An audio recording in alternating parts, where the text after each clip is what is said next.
Welcome to my guide to Grass Ishizu Adamancipator. We are kicking things off with a duel where I go second against this Braver Dragon Adamancipator deck, and of course, as you expect, we still win. I personally haven't tested the Braver Dragon build since we already win hard going first, and hand looping seems a bit unnecessary. I don't think that it's something that you would do going second anyways. You are at risk of drawing the 2 equip spells in your opening hand, and that would be a disaster. My extra deck is already filled with cards that I need, and I wouldn't even know which one I would cut for Braver Dragon. So at the end of their turn, they sent my Italy to the grave, have 4 monster negates, 1 Omni negate, and 1 called by.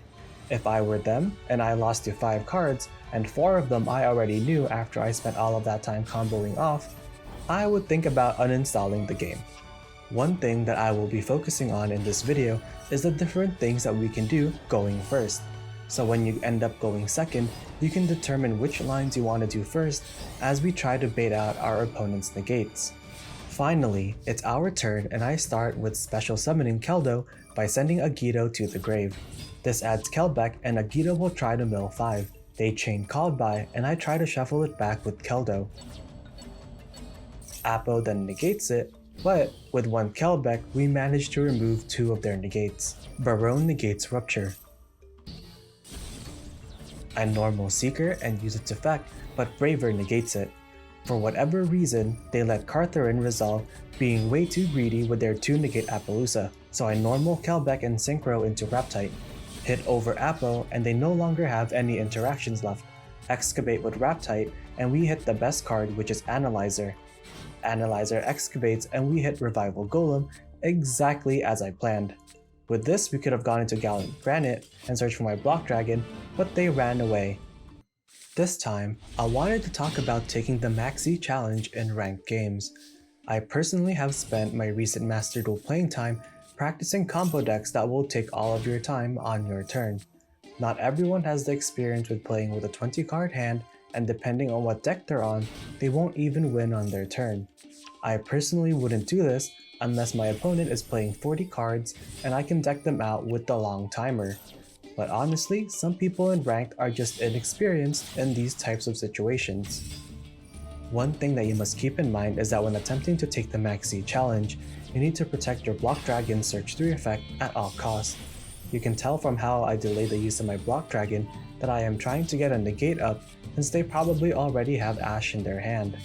Spright Elf is such an important card since this lets us add back any of our level 2 monsters like Researcher to keep synchroing. Also, we need to place our negates under Elf's arrows so they cannot be targeted, so we sync into Baronne and put it under Elf. Now that they Ash Block Dragon, we can negate it and they can't even Valor Baronne. Because of this, we are able to keep playing. If I was able to send both the Ishizu Millers to the grave to use their effects, we would have had a good chance of decking them out.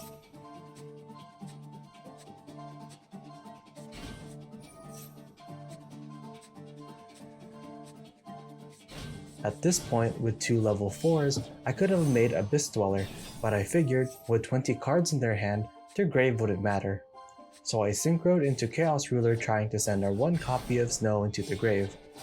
Eventually, we will end on 1 monster negate, 1 IP into Appaloosa, a Nibiru in hand, and 1 or 2 shufflers in the grave.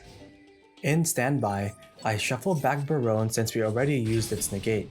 They open with Lightning Storm and I link my non-rock monsters into Appaloosa. With Block Dragon on the field, none of our monsters can be destroyed by card effects. Going back to being inexperienced with 20 cards, the second thing they do is draw more cards. They literally banished Roxy's and a Maxx to add another Roxy's to their hand. They spend all of this time creating the weakest Prank Kid board, and I am nowhere close to losing this turn.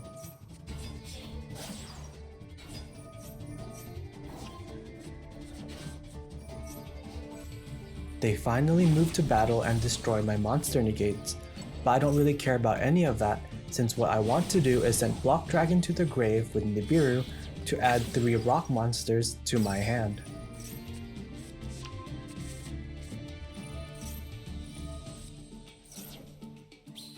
Now that they have Draco back, I was worried that they would bounce back my Block Dragon to my hand, but for some reason they sent back Raptite.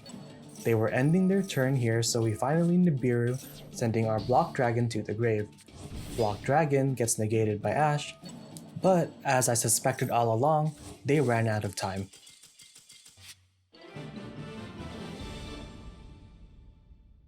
So here is our deck. At this point, you are probably familiar with the Adamancipator, Punk, and Ishizu cards. So let's talk about Cartorhyn, Barrier Statue, and Fossil Dyna. Cartorhyn is one of the best cards in the deck. We can discard it to get an additional normal summon of a water or earth monster. So potentially, at the end of our combo, we can use Block Dragon to add Cartorhyn and any other level 2, along with either Barrier Statue or Dyna. And then we can normal summon Dyna to prevent special summoning on our opponent's turn. So let's see this in action. We are going first in a 60 card Adamancipator mirror match. Unfortunately, we drew Grass, which is a dead card, but it's fine since we have so many plays. Send Foxy and Nagito to special summon Deer Note to mill 5, normal Guardian, and link into Ausa. This lets us bring back Foxy and their Maxx. Again, we overlay these two for Zombie Vampire, mill 4, and we summon Supplier, which then adds Guardian to my hand. They also get to activate some effects, but again, none of this matters. Link Vampire and Ausa into Elf. Elf summons Doki, and Doki summons Analyzer. Excavate and summon another Supplier, which we can overlay into Granite.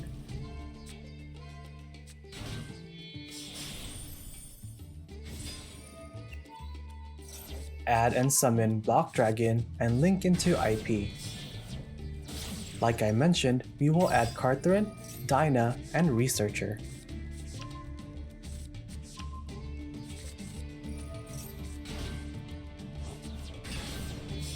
Researcher and Block sync into Barone. Barone pops Supplier, opening up a zone. I link away Masquerena since I won't be able to special summon with Dyna on the board next turn. So we end on an untargetable Dyna, 1 Omni Negate, 3 Monster Negates, and 1 Crossout.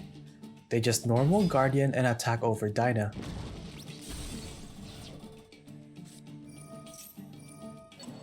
Now we can bring back IP. I negate Mothman, draw, and they chain Guardian, but I just use Crossout. And they leave. We didn't even have to do any hand looping. Here is another example of how good Cartorhyn is. We open pretty poorly, and we have to normal summon Analyzer. The Excavate missed, so I used Cartorhyn to normal summon Keldo, overlay into Granite, and then we add Researcher. Excavate for Xeno, and then sync into Raptite.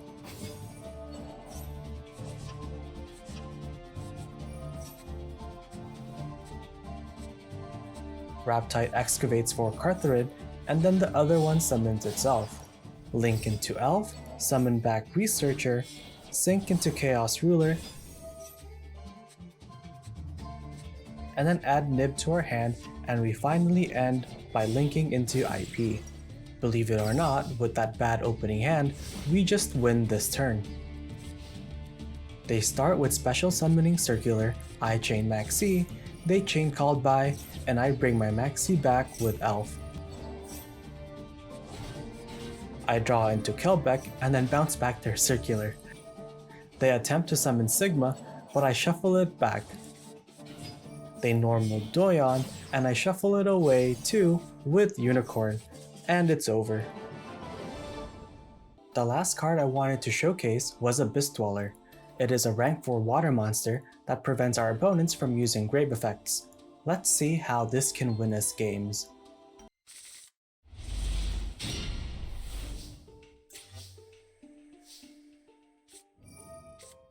We start with Foxy, and I send Guardian to summon Deer Note. They chain Maxx, but I negate it. Normal Doki to summon Analyzer. Excavate for Supplier, and it adds another Guardian to my hand.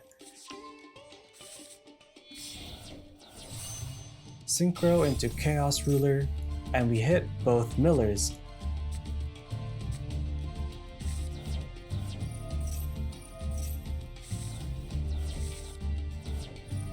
Xeno Guitar adds Researcher to my hand and stack Guardian, so Researcher has a 100% success rate. We also milled our opponent, so we know that they are on pure Spright.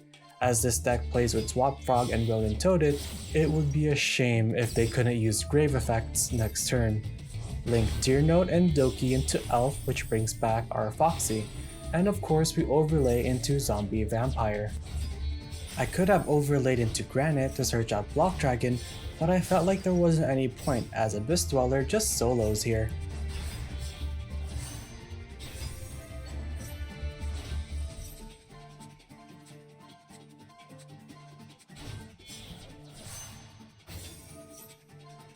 So we end our turn with 2 negates, 1 Grave Lockdown, 2 Grave Shufflers, and IP that can go into Goddess of the Underworld or Appaloosa. They start with Swap Frog sending another copy of itself to the grave. I bring back Researcher, they chain E-Telly, and I negate that with Barone. I link 3 into Appaloosa. They called by targeting Dweller. It doesn't do anything, but it forces out my Dragite since I needed a water in the grave to use its effect. Spirit Gates adds Dark Beckoning Beast to their hand, and then they try to summon another copy of it from the grave, but I shuffle it away. Miracle Rupture is usually our combo starter. We can use this to send Revival Golem to the grave to special summon itself, or Tackle Crusader to bounce back a Floodgate, or Book of Moon our opponent's monster. Foolish Burial does the same thing, but we also get access to send Snow, or the Ishizu card to the grave. I hope this helped you learn more about the things this deck can do so you can build a version that suits your playstyle. I have prepared 2 more replays. The first one is where Fossil Dyna just solos our opponent after they negated my grass. The second one is what happens if they Super Poly our links away. If you made it this far, let me know what you think of this deck. Until next time.